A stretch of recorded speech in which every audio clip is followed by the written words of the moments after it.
There are moments that quietly divide a life into before and after. Not with explosions, not with chaos, but with the stillness of something ending. Sometimes, what breaks us isn't a betrayal or a catastrophe. Sometimes it's the slow crumbling of a dream we've built our identity around. And when that dream dies, we're left staring at the mirror, wondering who we are without it. This is the story of someone who lived through that silence, of a dancer who had been preparing for one moment her entire life, only to watch it slip through her fingers in the span of a single movement. But this isn't a story of defeat. It's a story of rediscovery, of how one woman lost her lifelong dream, and in doing so, found a purpose that reached far beyond the stage. If you've ever felt like everything you were working toward just fell apart, if you've ever wondered who you are when the plan doesn't work out, this story is for you. Take a deep breath. Let's begin. Her name was Eliza. From the age of 5, she knew what she wanted: to dance. Not just for fun, not just in her room with the music up too loud. She wanted to be the best. Her childhood was wrapped in leotards, cracked mirrors, and the smell of rosin on hardwood floors.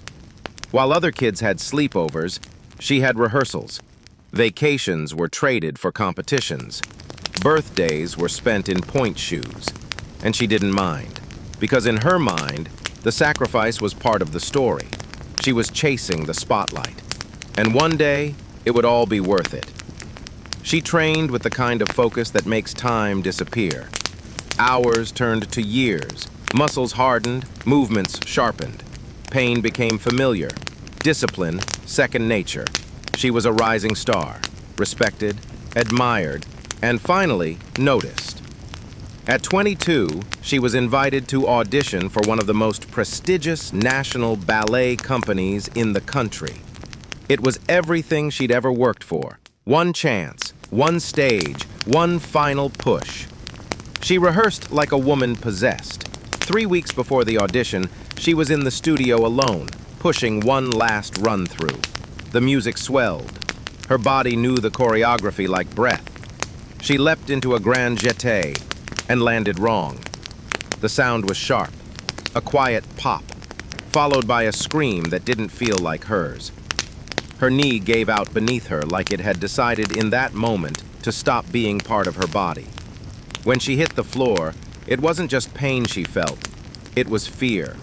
Not of the injury, but of what it might mean. The diagnosis came fast. A torn ACL, surgery required, recovery, at least a year, possibly longer, possibly never the same. The doctor was kind, but he didn't sugarcoat it. Some dancers return, he said gently. Some don't. Eliza smiled politely, nodded, said all the right things.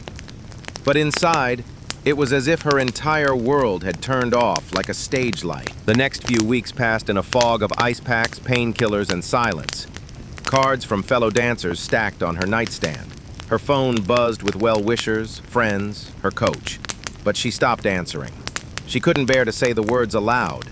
That her shot, the moment she had spent nearly 2 decades preparing for, was gone. And underneath all of it, a deeper grief began to take root. It wasn't just the injury, it was identity loss. Who was she now, if not the dancer? She tried watching ballet videos, but they made her chest ache. She tried journaling, but the words came out flat and hollow. Every routine that had once defined her, stretch, rehearse, perform, was gone. The rhythm of her life had stopped. There were days she didn't get out of bed, mornings where she stared at the ceiling, waiting for the sun to move, waiting to feel like herself again. But she didn't know who that was anymore. And when people said things like, "You'll find a new dream," or "everything happens for a reason," it didn't help. Not then. Because to Eliza, her dream wasn't just a dream, it was her anchor, her compass, her language, and without it, she was adrift. Alone with the silence of something she didn't know how to grieve. Not a person, not a relationship, but a future. One she had built step by step, turn by turn, from the time she was just a girl, and now it was gone. But even in the stillest grief, something stirs. Even when we feel lost, there's a quiet voice that begins to whisper. And for Eliza, that voice didn't come from the stage. It came from somewhere she never expected. The weeks turned into months. Eliza's knee healed in increments. Physical therapy sessions became part of her new rhythm, but they weren't enough to fill the void left behind. There was a numbness that lingered, not just in her leg, but in her spirit. She moved through her days like a shadow of who she had been, quiet, careful, disconnected. One afternoon, at the suggestion of her therapist, she decided to try volunteering. Not to teach dance, not yet, but just to be around people, to be useful in some small way. She signed up to help at a local community shelter, a safe space for kids in unstable home situations. Nothing big, just 2 hours a week. She didn't expect much from it, just something to occupy the quiet. The first day she walked in, the air was loud with laughter. Children were everywhere, drawing, playing, running in circles. No rules of form, no technique, just noise and motion. It was overwhelming at first. Eliza stood awkwardly by the door, unsure of what to do with her body, so trained to perform, to be perfect, to be judged. A staff member smiled warmly, handed her a juice box and said, "Go sit with them. You don't need to do anything. Just be here." So she did. She sat on the floor, watched a group of girls spinning in circles, their shoes squeaking against the linoleum. And then she saw her, a little girl in mismatched socks and a tutu, no older than 6, twirling with her arms raised, completely off rhythm, completely free. No choreography, no mirrors, no corrections, just joy, unfiltered, unapologetic joy. Something in Eliza's chest caught, not pain, not grief, something warmer, something like memory. The girl danced as if no one had ever told her she had to be good at it, as if movement was her native language, untranslated and wild. Eliza smiled before she realized it. For the first time in months, something in her softened. Later that day, as she gathered crayons with the kids, the girl plopped down next to her and asked, "Were you ever a dancer?" Eliza hesitated, then nodded. "Can you teach me a spin?" the girl asked. And there it was, the moment. Small, simple. But something shifted. Eliza placed her hand gently on the girl's back, guiding her in a turn. Not perfect, not clean, not ballet, but joyful. It lasted only seconds, but those seconds stayed with her. That night, she sat alone in her apartment, knees hugged to her chest, staring out the window, and cried. Not the sharp grief of the beginning, but something softer, something more like release.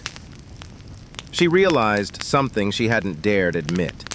She missed dancing, but maybe, just maybe, she didn't miss the pressure, the stage, the competition. She missed movement. The feeling of being alive in her own skin. She missed what dance meant before it became everything. That little girl, twirling in joyful chaos, had reminded her of a truth she'd forgotten, that joy doesn't have to be earned, that purpose doesn't have to come with applause. In the weeks that followed, Eliza kept returning to the shelter, and each time she felt a little more at home. She started moving again, slowly, gently, not as a dancer, just as a human. And in that quiet rediscovery, she began to realize her dream might have died, but her love for movement, that was still alive. And so, with a little more light in her chest, Eliza took her first steps towards something new, not a return to the spotlight, but a deeper question. What if dance wasn't about proving anything at all? Eliza didn't dive back in. She didn't rush to create a new plan. There was no dramatic decision, just quiet mornings, gentle stretches on her living room floor, a playlist of old piano scores she hadn't listened to in years. At first, her body resisted. The movements didn't flow. Her muscles, once obedient, now hesitated. Her balance was shaky, her confidence even shakier. But there was no audience now, no auditions, no judges. There was just her and the slow rhythm of returning. At the shelter, the kids began to notice. They would beg her to show them how to twirl, how to leap, how to make their arms into birds. She laughed more now. Each week she taught them simple routine, and in the quiet of those afternoons a new idea began to form. Not a plan exactly, but a whisper of one. One evening, while researching how to better support the kids she worked with, Eliza stumbled upon something unfamiliar: trauma-informed movement therapy. It was a mouthful, but something in the words felt right. She read about how trauma is stored in the body, how movement, gentle, intentional, expressive, can help people reclaim a sense of agency, especially kids. Especially kids like the one she worked with. And suddenly it made sense. Why dancing with these children felt different.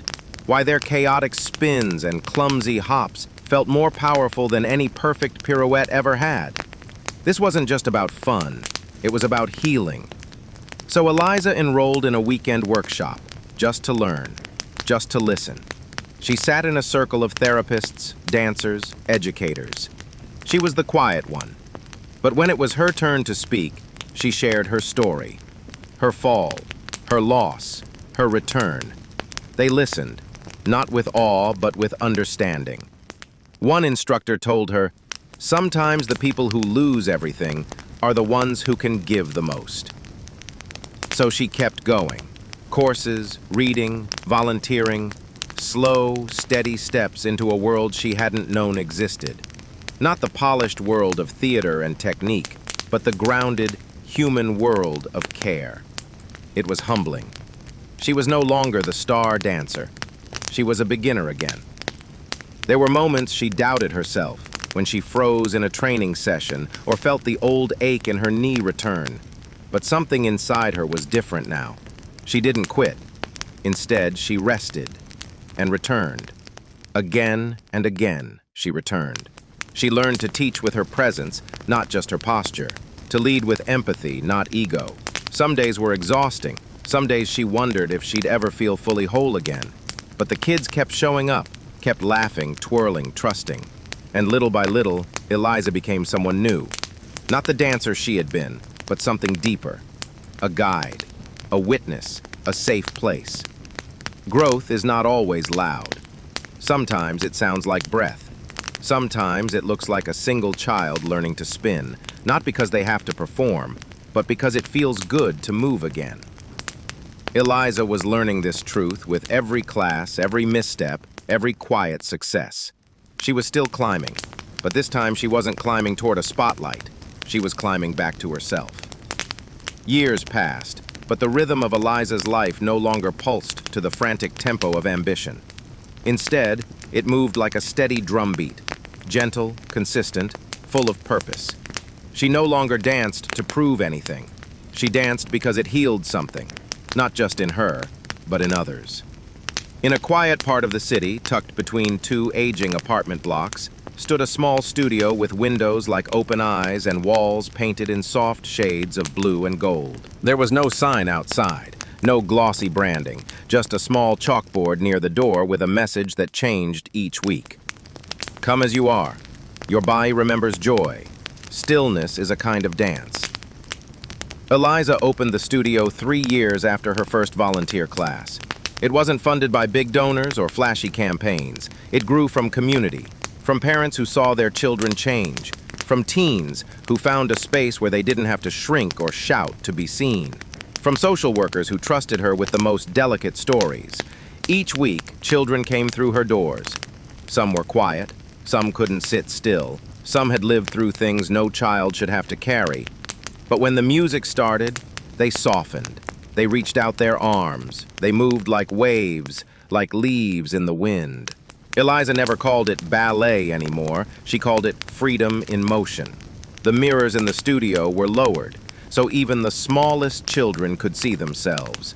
And on the back wall, in gentle lettering, read a phrase she had once heard whispered in her own healing. You are allowed to begin again. Sometimes parents asked her if she ever missed it. The stage, the lights, the applause. She would smile and say no, because this is the only stage that ever mattered. At night, she often stayed after the last student had left. She would sweep the floor slowly. She liked the sound, the soft rhythm of bristles over wood. It reminded her of rehearsals, of repetition, of patience. She sometimes played music just for herself, not to choreograph, not to teach, just to move. Her knee would still twinge from time to time, but it no longer felt like a wound. It felt like a reminder, a mark of where she'd been and what she had rebuilt. Eliza's life no longer looked like the dream she once clung to. It looked quieter, more grounded, more real. She had found something bigger than applause. She had found presence.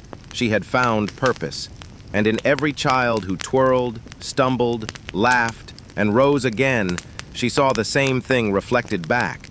That healing doesn't always look like fixing. Sometimes it looks like creating. Sometimes it looks like showing up. Sometimes it just looks like staying. So often we measure our lives by milestones, by goals reached, dreams fulfilled, timelines met. But what if the deeper story isn't about what we achieve, but what we carry forward after the fall? Eliza's story reminds us we are allowed to grieve, we are allowed to change, and we are allowed to begin again, even when the world no longer looks like the one we trained for. Let this be your reminder. You do not need to be what you once were. You do not need to win to be worthy. Your impact may come, not from the stage you stand on, but from the hands you hold along the way. So tonight, wherever you are, take a deep breath. Let go of what could have been, and make space for what still can be. Because sometimes, the day your dream dies is the day a truer one begins to grow.